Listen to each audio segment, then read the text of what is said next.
Monsieur Jamard, bonjour. Vous avez assisté vendredi dernier à la destruction de 3 tonnes de marchandises. Quelle est selon vous l'évolution et votre interprétation de l'évolution de ces marchandises contrefaites qui ont été saisies à l'aéroport de Bierzet? Mais plusieurs constats. Tout d'abord que la Belgique est un des meilleurs élèves européens en matière de lutte contre la contrefaçon. Nos douanes travaillent excessivement bien.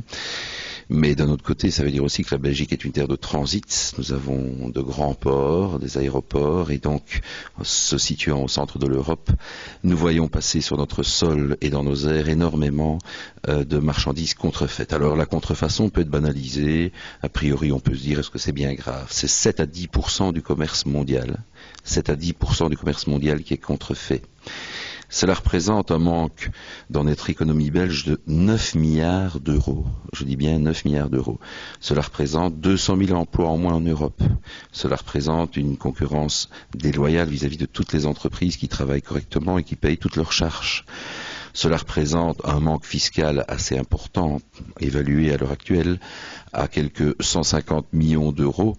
Et cette évaluation, en réalité, elle se fait par l'absurde. Nous avons pu les obtenir avec les 20 millions de saisies, 20 millions d'instruments, d'objets divers saisis à Bierzet, à Antwerpen et ailleurs.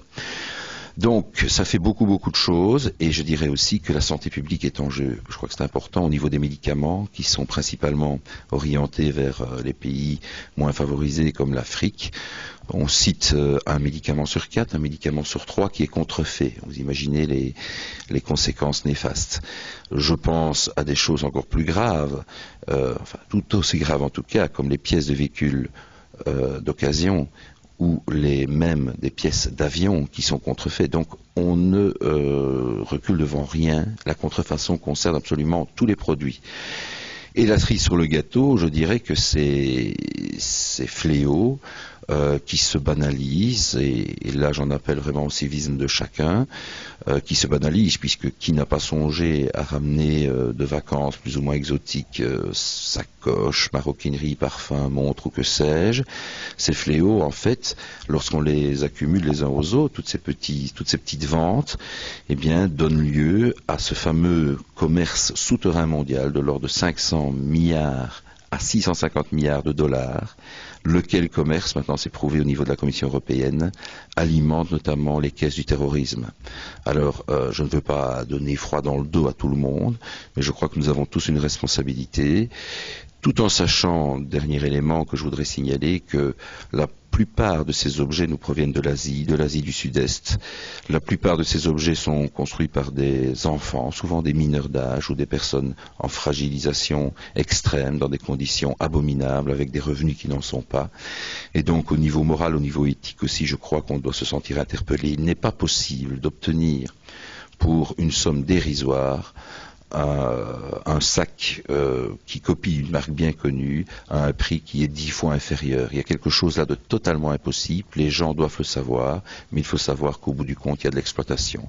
Et donc c'est toute une série de conséquences totalement néfastes que nous devons prendre en considération, et comme je le dis, comme beaucoup le disent, véritablement c'est un cancer de l'économie que cette contrefaçon.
Ah